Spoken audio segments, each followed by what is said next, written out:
ওনার না যাওয়ার কারণে রাজনীতির ময়দানে যে বিভিন্ন রকম শাখা প্রশাখা গজাচ্ছে তার মধ্যে সবচেয়ে প্রবলেমেটিকটা হচ্ছে যে নির্বাচন কি আদৌ হবে। ভার্চুয়ালি তো বউ নিয়ন্ত্রণ করা যায় না, দল নিয়ন্ত্রণ করা তো কঠিন। তারেক রহমান যাওয়া আসলে কতটুকু গুরুত্বপূর্ণ দেশের জন্য?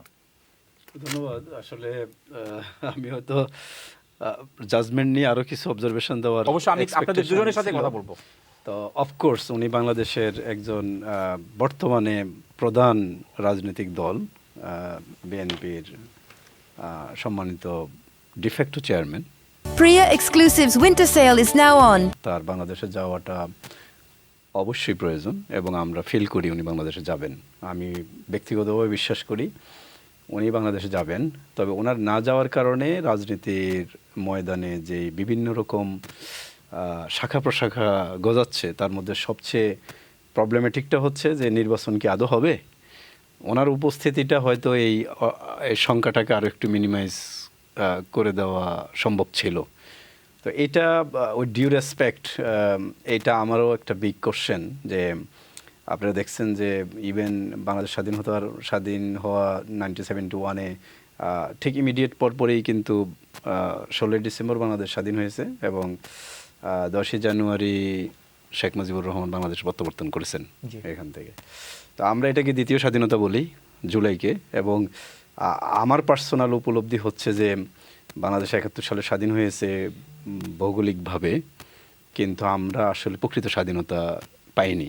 একটু আগে আপনার প্রথম উদ্বোধনী কথায় আপনি যেটা বলেছিলেন যে বাংলাদেশের সাথে ইন্ডিয়ার একটা ঐতিহাসিক রিলেশন, সুসম্পর্ক, আমি এই সম্পর্কটাকে আসলে দাতা এবং গ্রহীতার সম্পর্ক মনে করি। যেটা আমাদের এক্স ফরেন সেক্রেটারি বলেছিলেন যে স্বামী স্ত্রীর সম্পর্ক। ফরেন মিনিস্টার বলেছিলেন যে স্বামী স্ত্রীর সম্পর্ক। এখানে শুধু দিয়েছেনই, শুধু তারা নিয়েছেন শুধু আমাদের কাছ থেকে।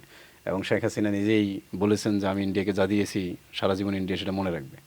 তো এই জন্য আমরা এই 24-এর অভ্যুত্থানটাকে দ্বিতীয় স্বাধীনতা বলি। আমার মনে হয় পার্সোনালি আমি ব্যক্তিগতভাবে খুব বেশি খুশি হতাম যদি জনাব তারেক জিয়া 24-এর স্বাধীনতার এক সপ্তাহের মধ্যে দেশে যেতে পারতেন, 10 দিনের মধ্যে যেতে পারতেন। ওনাদের দলের সমালোচনা করার দায়িত্ব আমার না। একজন বাংলাদেশের সচেতন নাগরিক হিসেবে আমি বলবো যে উনি বাংলাদেশে ইমিডিয়েট প্রত্যাবর্তন করলে অথবা এতদিন প্রত্যাবর্তন করলেও যে মোমেন্টামটা আসতো দলের মধ্যে সেটা থেকে তো আসলেই মাহরুম হচ্ছে ডিফ্যাক্টো। আজকেও আমরা জানি, আমার মনে হয় আজকে আমরা এখানে সবার কাছে দোয়াও চাই যে বাংলাদেশের প্রথিতযশা একজন রাজনীতিবিদ আমাদের সম্মানিত খালেদা জিয়া, উনি অসুস্থ। তো এই পরিস্থিতিতে দলকে লিড করার মতন ফিজিক্যাল উপস্থিতি থাকাটা আসলে খুবই প্রয়োজন।